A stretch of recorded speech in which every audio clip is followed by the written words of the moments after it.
The mahogany gavel felt heavier than usual in Judge Michael Bennett's hand as another crack of thunder rattled the courthouse windows.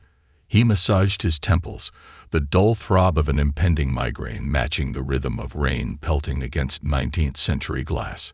His third coffee of the morning, black, bitter, and barely touched, sat cooling on the bench, a thin layer of cream congealing on the surface like the day-old memories he was trying to suppress. "Your Honor." His clerk, Jessica, approached with careful steps, manila envelope in hand. "These just arrived from your wife's, Mrs. Bennett's attorney."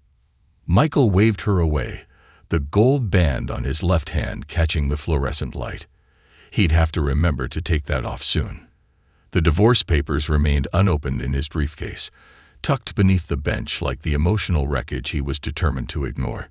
18 years of marriage reduced to premium cotton paper and legal jargon. The irony wasn't lost on him. "Next case," he barked, his voice carrying the sharp edge that had earned him the nickname the Hammer among the county's public defenders. The young lawyer before him flinched, nearly dropping his client's file.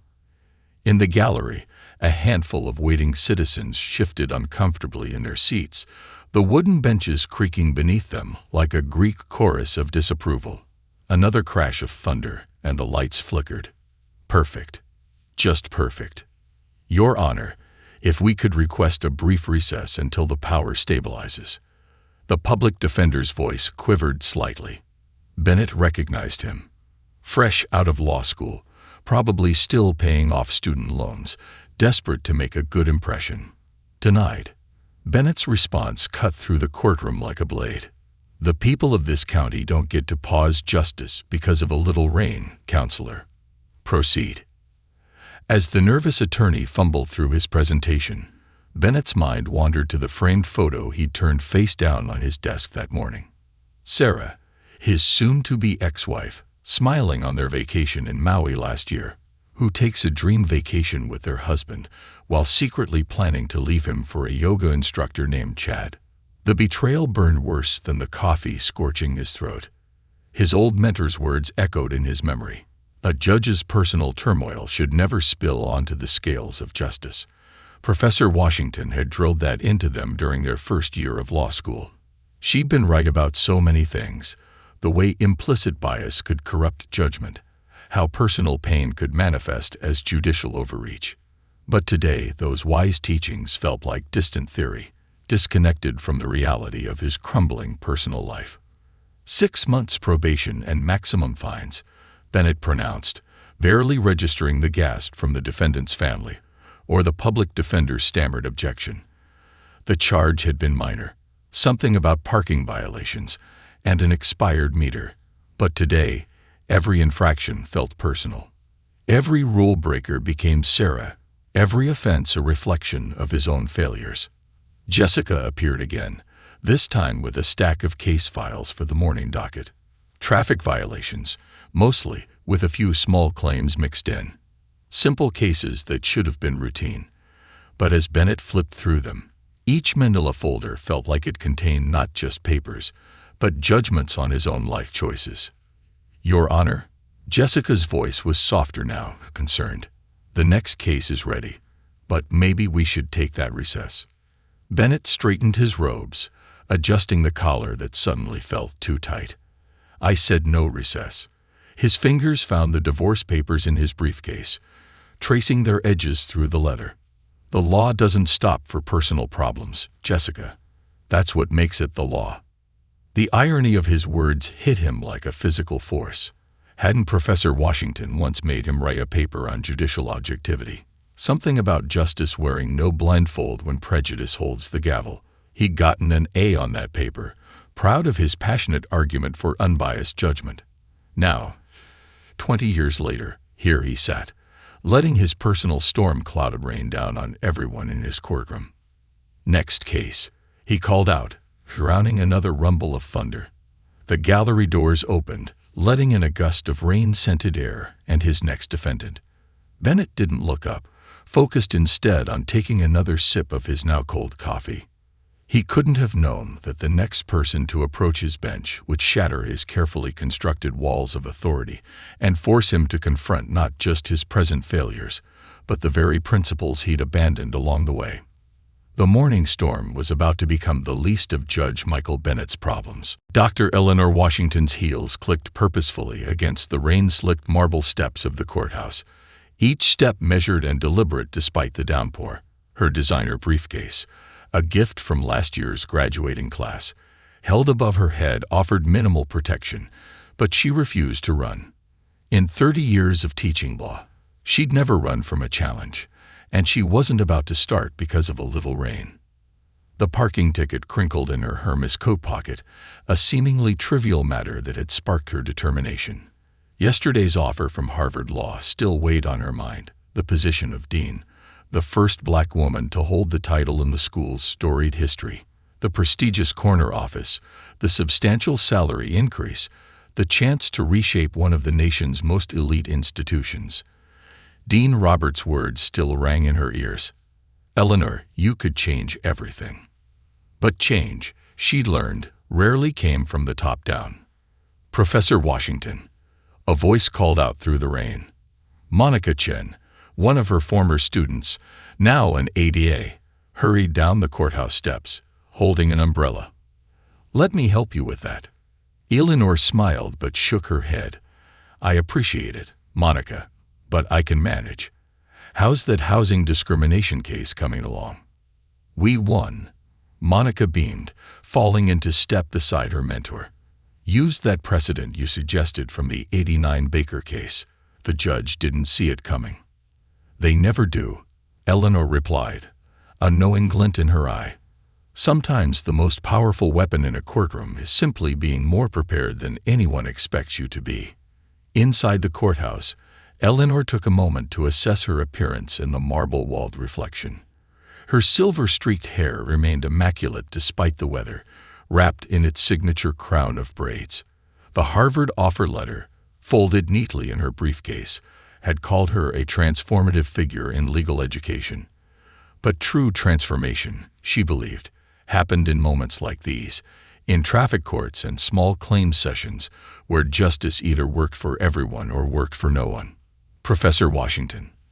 Another voice, this time belonging to Marcus Taylor, a second-year law student working as a courthouse intern. "I didn't expect to see you here. Is everything okay?" Eleanor withdrew the parking ticket, holding it up like evidence in a capital case. "School zone violation, allegedly.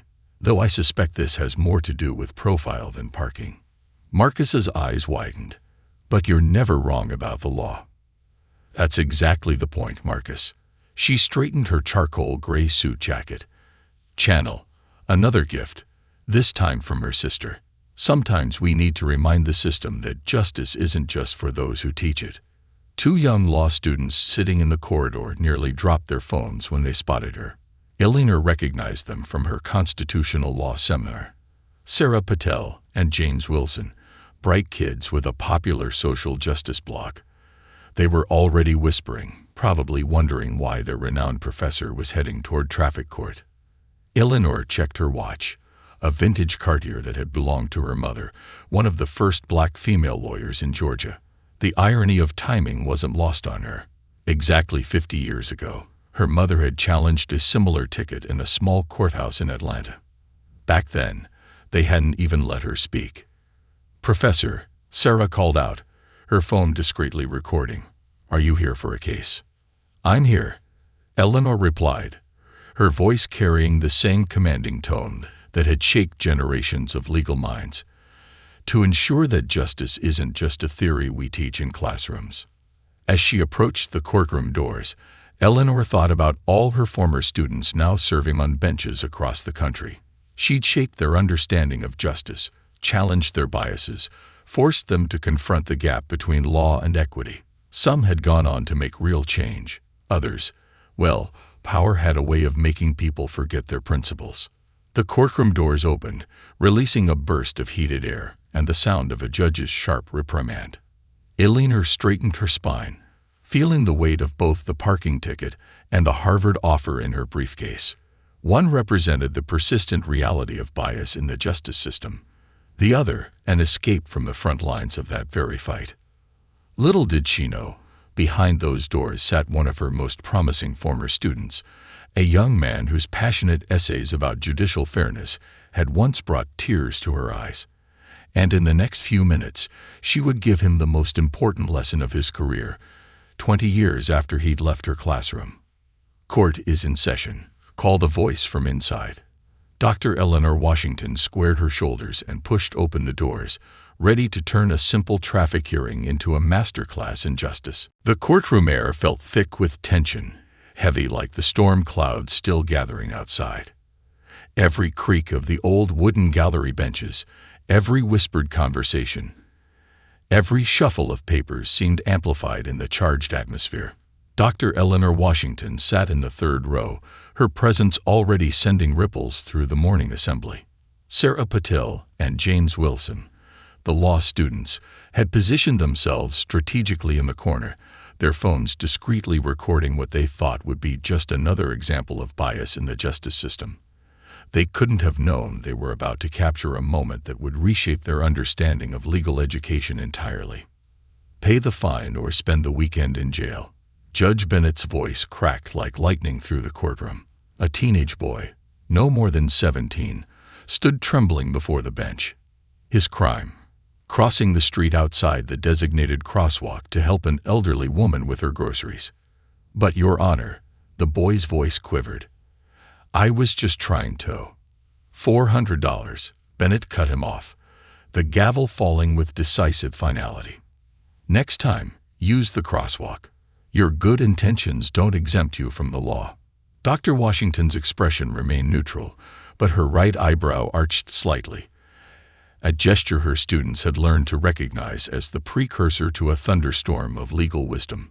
She watched her former student behind the bench, noting how his shoulders hunched forward, how his jaw clenched between sentences.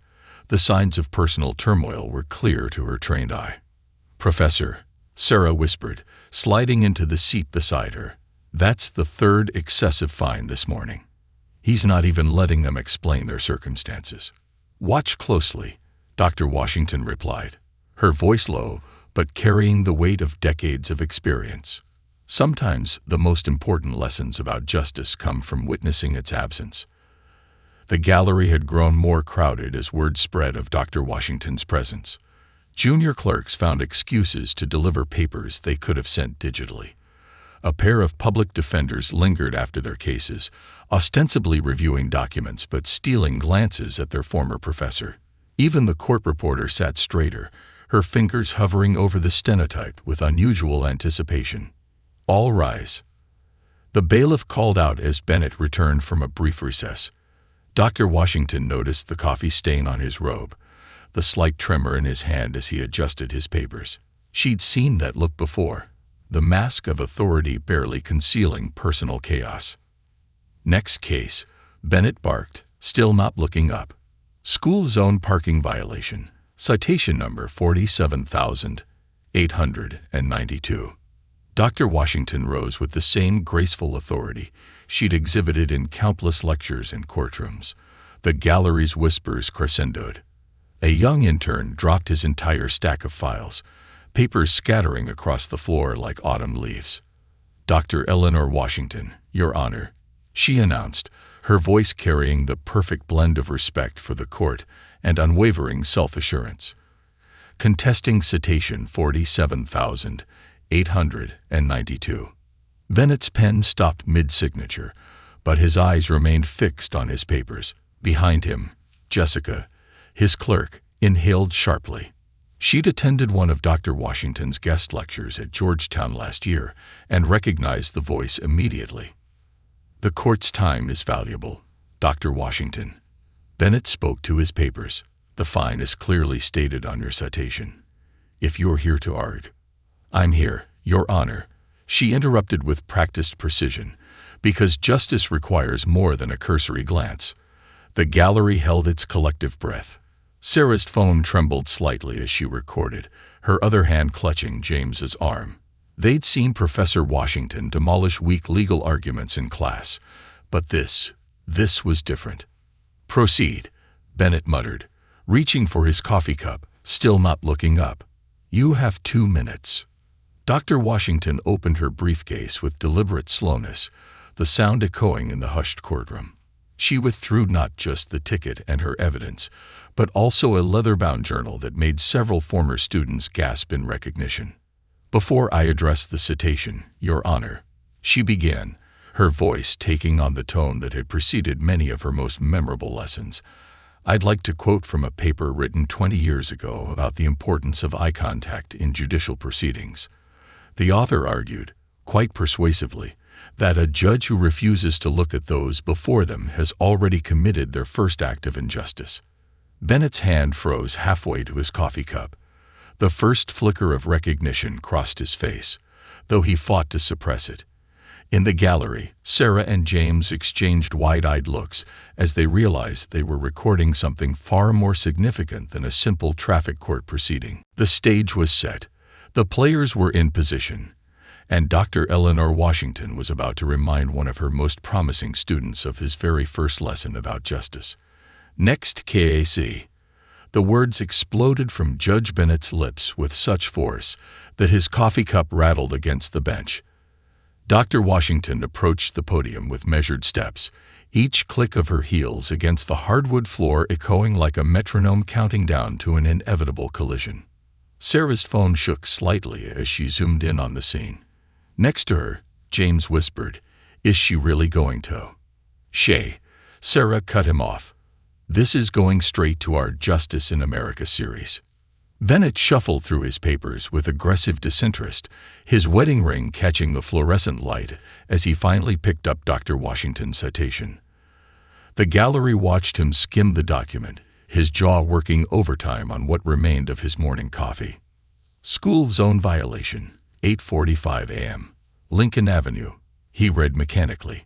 "Vehicle parked in a clearly marked." "If I may, Your Honor," Dr. Washington began, her voice carrying the same authoritative tone that had silenced countless lecture halls. "There are several pertinent factors regarding the signage and timing that—" "You may not." Bennett's interruption sliced through the air. "This court has a full docket, Dr. Washington. If you're here to waste our time with elaborate explanations for a simple parking violation—" "Simple." The word rolled off Dr. Washington's tongue like a carefully placed chess piece. "Perhaps Your Honor would benefit from reviewing Thompson v. City Council, 2019, where the definition of clearly marked school zones was established as requiring—" "Dr. Washington." Bennett's hand slammed down on his desk, causing Jessica to jump. "This is a traffic court, not a law school classroom. Save the legal theories for your students." A ripple of murmurs swept through the gallery. Monica Chen, still lingering by the door, pulled out her own phone and began recording. The court reporter's fingers flew across her stenotype, capturing every word of the increasingly charged exchange.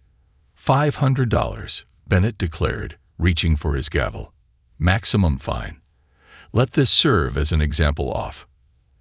"An example of what exactly?" Dr. Washington's question hung in the air like suspended lightning. She opened her leather portfolio, withdrawing photographs of the school zone in question. "An example of how justice operates when prejudice holds the gavel." The phrase made Bennett's hand freeze midair. Something flickered across his face. Recognition, perhaps, or the ghost of a long-forgotten lesson. But it vanished as quickly as it had appeared, replaced by a mask of judicial authority. "Are you suggesting, Dr. Washington, that this court—" "I'm not suggesting anything, Your Honor." She laid the photos on the evidence table with surgical precision.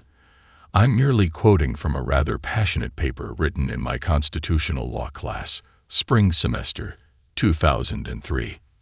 The author made quite a compelling argument about the dangers of rushed judgment and implicit bias in our judicial system."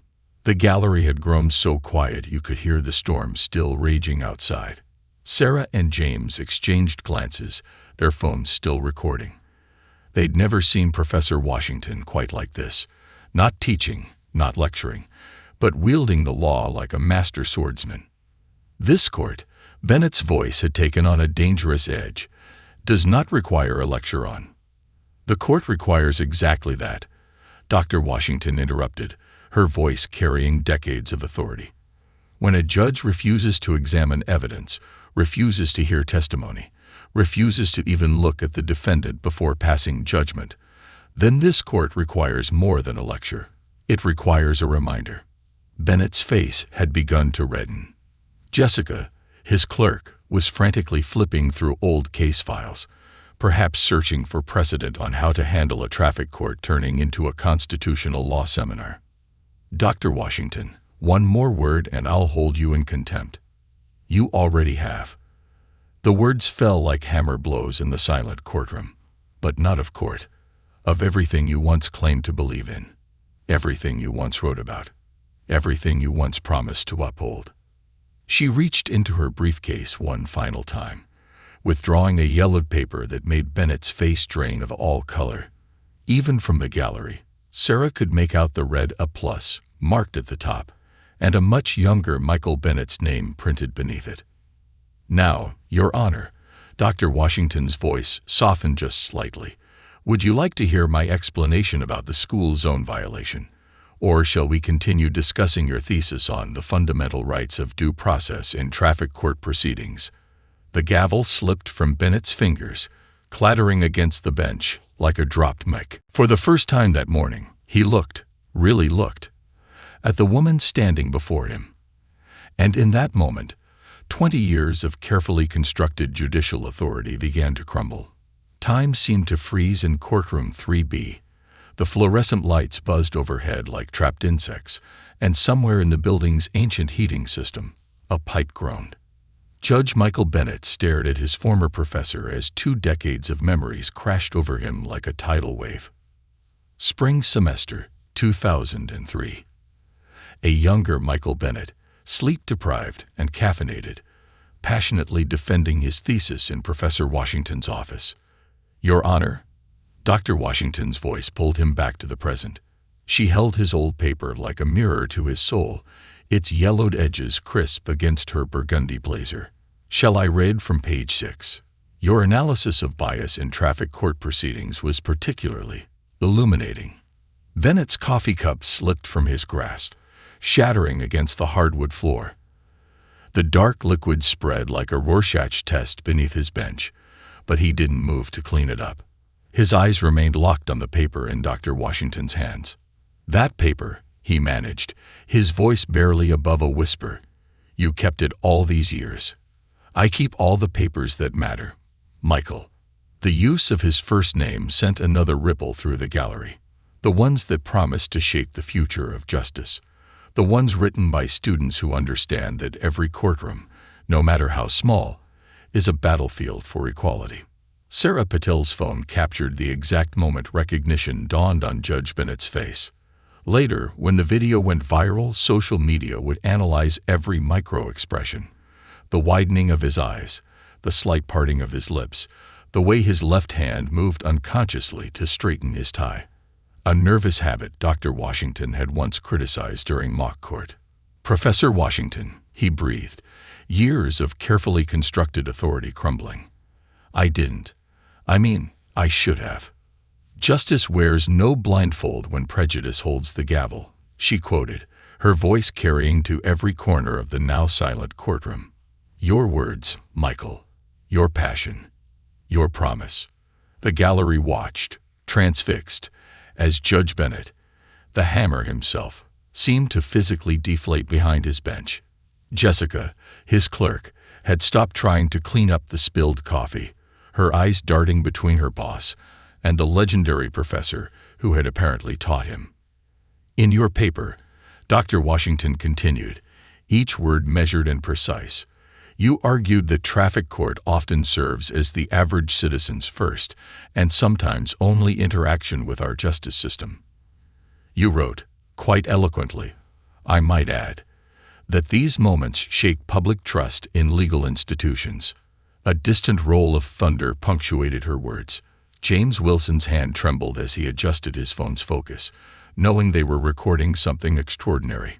You theorize, she pressed on, that a judge's refusal to fully hear traffic cases sends a dangerous message. that some forms of justice are too small to matter, that some voices are too insignificant to be heard. Bennett's hands gripped the edge of his bench. The wood creaked under his fingers as another memory surfaced. Sir, with all due respect, a young Michael Bennett had once challenged a traffic court judge, earning himself a contempt charge. Professor Washington had bailed him out, using the experience to fuel his thesis. The paper, he found his voice, though it cracked slightly. You used it as an example. For years after. I still use it. Dr. Washington's expression softened just slightly. Every semester, I show my students what conviction looks like on paper, how passion for justice should inform every decision, no matter how small. Monica Chin, still by the door, wiped away a tear. She remembered that paper too. Dr. Washington had made her class analyze it just last year. And now, Dr. Washington carefully placed the paper on the evidence table, smoothing its corners with practiced precision. You have an opportunity to demonstrate whether those words were merely academic exercise or the foundation of your judicial philosophy. The silence that followed felt electric. Even the storm outside seemed to hold its breath. Bennett's eyes moved from the paper to his former mentor's face, seeing not just the parking ticket defendant, but the woman who had shaped his entire understanding of justice. Professor, he started, then caught himself. Dr. Washington, He paused, looking down at his coffee-stained robes, his abandoned gavel, the stack of cases he'd rushed through that morning. When he looked up again, something had changed in his expression. Court will take a 15-minute recess, he announced, his voice carrying a new weight. And when we return, Dr. Washington, I would very much like to hear your full explanation about that school zone violation. As Bennett stood, straightening his robes with trembling hands, Dr. Washington allowed herself a small smile. The lesson wasn't over yet, but at least now her student was ready to learn again. The 15-minute recess stretched to 20 as Judge Bennett sequestered himself in his chambers.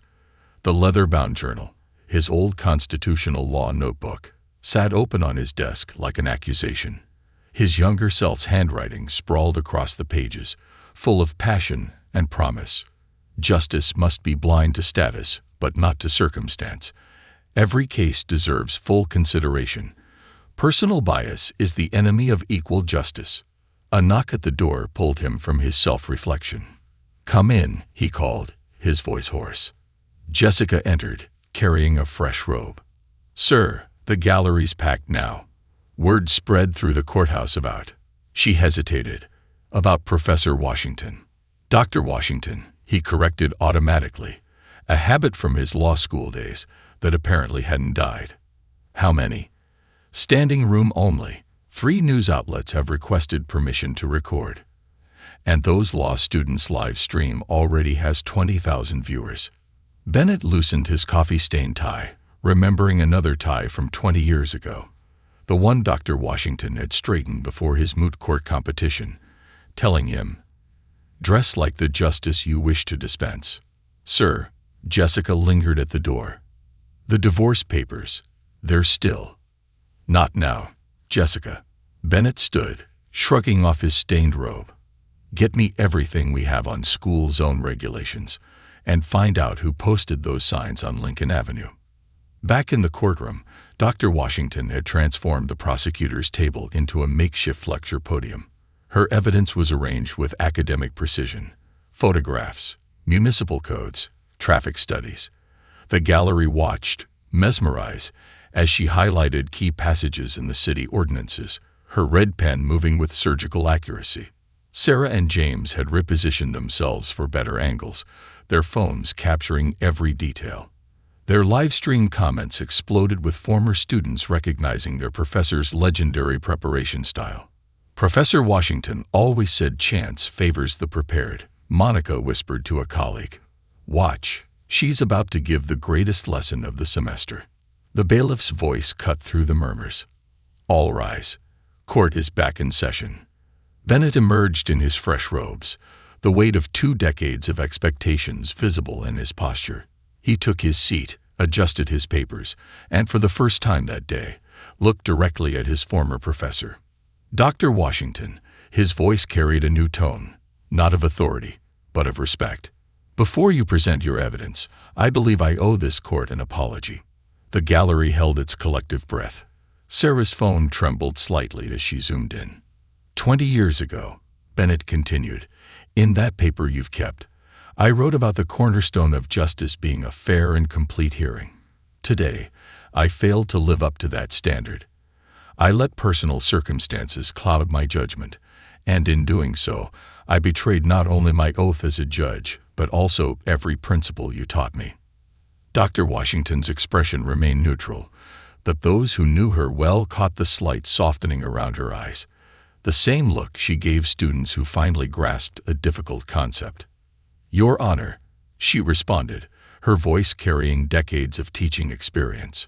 Perhaps this is an opportunity to demonstrate those principles in action.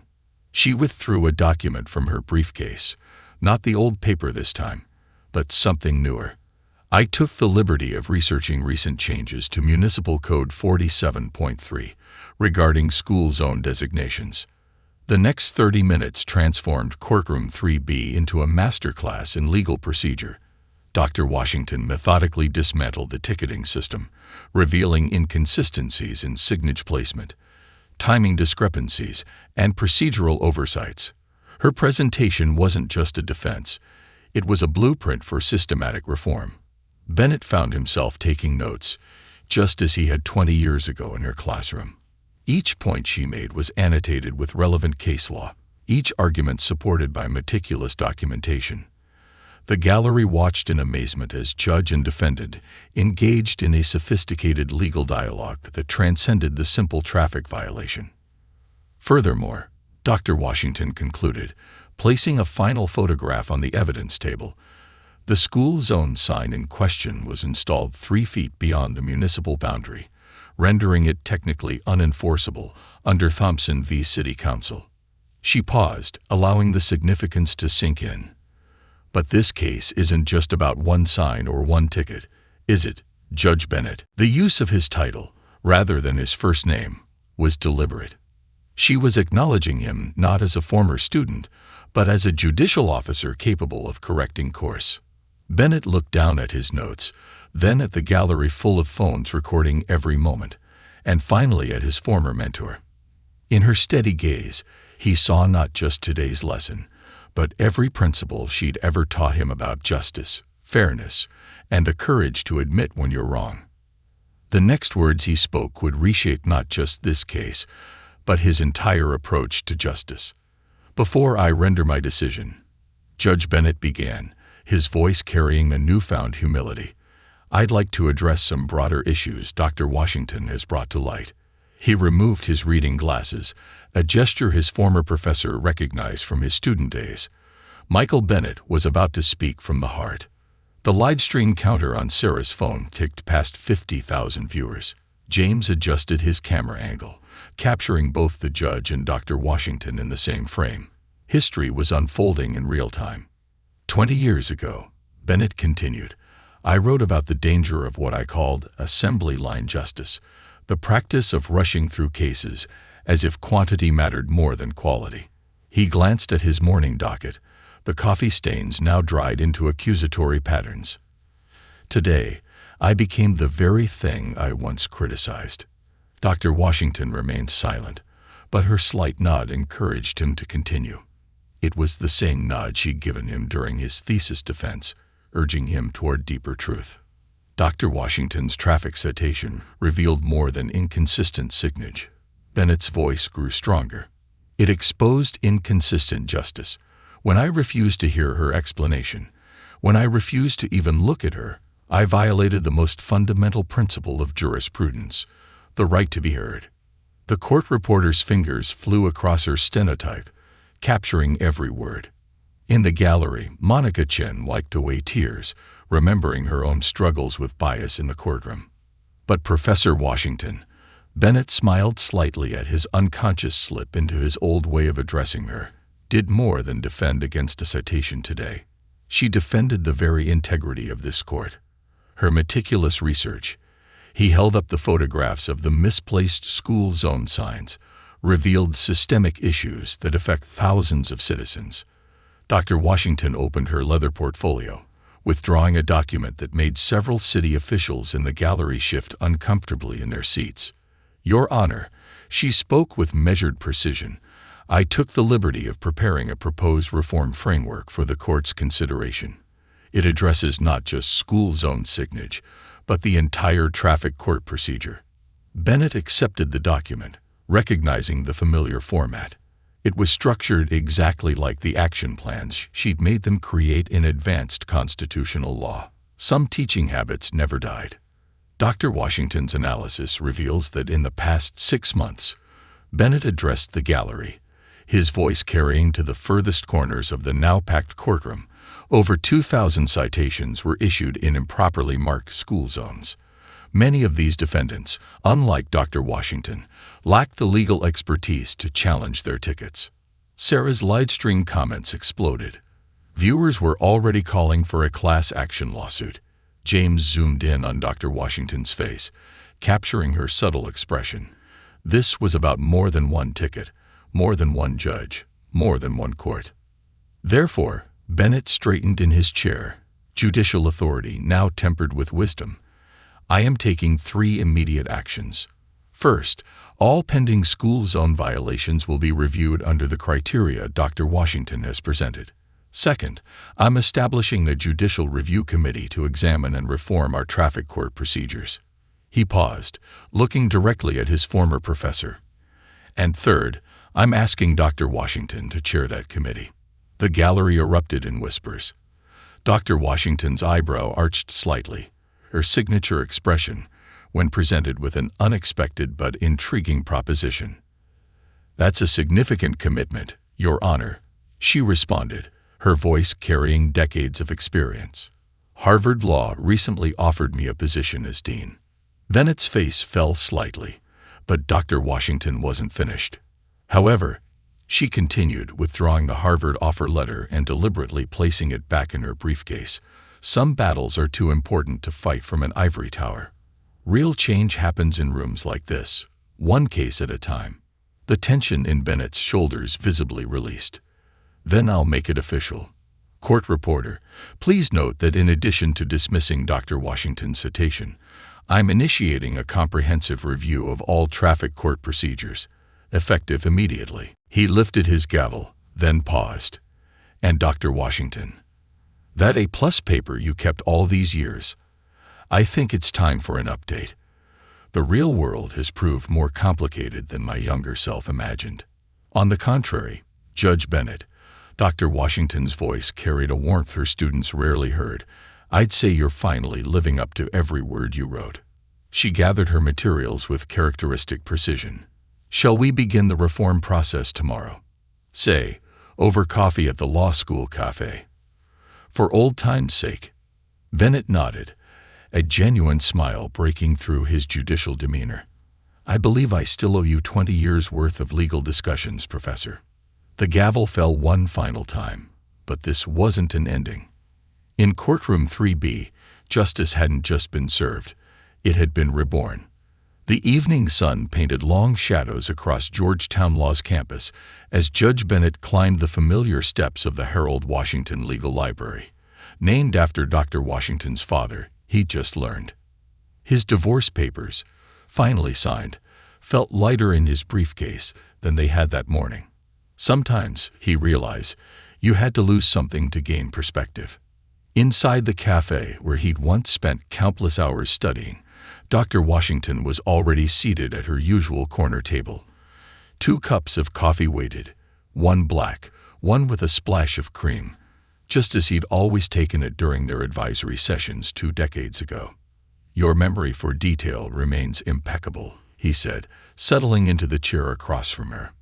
"Details matter, Michael." She pushed a thick folder across the table. "Speaking of which, I've reviewed the last 6 months of traffic court transcripts. The pattern of bias is concerning." Before he could respond, Sarah and James burst through the cafe doors, laptops clutched to their chests, barely containing their excitement. "Professor Washington, Judge Bennett," Sarah's voice carried across the quiet space. The video. It's everywhere. CNN just picked it up, and the Associated Press is calling it a watershed moment in judicial accountability. James spun his laptop around, displaying a viral metrics dashboard. 2 million views and counting. The hashtag Justice Lessons is trending nationwide. Dr. Washington sipped her coffee, unsurprised. Sometimes the most important lessons find their own audience. Bennett watched the view counter tick upward, each number representing someone witnessing his very public lesson in humility. Strangely, he felt no embarrassment, only a growing sense of purpose. "We've received hundreds of similar cases," he said, pulling out his own notes. Traffic citations, minor violations, all rushed through without proper hearing. Each one a small injustice that adds up to a systemic failure. "Then let's address them systematically," Dr. Washington responded, opening her leather portfolio to reveal a comprehensive reform blueprint, starting with mandatory bias training for all traffic court judges, followed by. The cafe door chimed again. Monica Chen entered, followed by a stream of young attorneys, law students, and community activists. Word had spread about the impromptu meeting. "If you're proposing reform," Monica said, pulling up a chair, "count us in. We've been documenting similar cases across 3 counties." Dr. Washington's eyes sparkled with familiar teaching enthusiasm. "Well then, shall we make this an official working group? Though we might need a bigger table." The next 2 hours transformed the quiet cafe into a war room for judicial reform. Law students typed frantically as Bennett and Washington traded insights, their decades-old professor-student dynamic evolving into a powerful partnership. "What about the Harvard offer?" Bennett asked during a quiet moment, the question that had been nagging at him all day. Dr. Washington glanced around the packed cafe, at Sarah and James editing their viral video into a documentary series, at Monica organizing a network of volunteer attorneys, at the energy and purpose filling the room. "Harvard wanted me to make history," she said, her voice carrying quiet conviction. "But here, we're making change. Besides," she added with a hint of her classroom smile, "I still have some students who need teaching." Bennett touched the brass nameplate on his robe, which he hadn't bothered to remove. "Even the ones who took 20 years to learn their lesson." "Especially those," she replied, sliding his old paper across the table. "Though I think it's time for a revised edition. Something based on real experience rather than theoretical ideals." The cafe bustled with activity as night fell over Georgetown. Action plans were drafted, committees formed, and a movement born from a simple traffic ticket began to take shape. Sarah's livestream captured it all, the comments section flooding with lawyers and activists nationwide offering support. "Dr. Washington," Bennett said as the meeting wound down, "I owe you an apology for more than just today. All these years, I lost sight of." "Stop." She held up her hand in that familiar classroom gesture. "Good judges don't apologize with words, Michael. They apologize with actions. And I'd say the Washington Doctrine of Judicial Review you're implementing is a pretty good start." Bennett smiled, remembering why he'd gone to law school in the first place. The Washington Doctrine. "I thought we were calling it the Traffic Court Reform Initiative." "Oh, that was before your morning performance went viral," James chimed in, showing them his phone. "Twitter has spoken. #WashingtonDoctrine is officially a thing." As laughter filled the cafe, Dr. Washington gathered her materials with characteristic precision. "Same time tomorrow?" she asked, though it wasn't really a question. "We have about 20 years of justice to catch up on." Bennett nodded, finally at peace with both his past and his purpose. "I wouldn't miss it, Professor. I wouldn't miss it for the world." Outside, the storm had finally cleared, leaving behind a sky as clear as their newfound mission. Sometimes, they all realized, it takes a perfect storm to clear the air and show the way forward.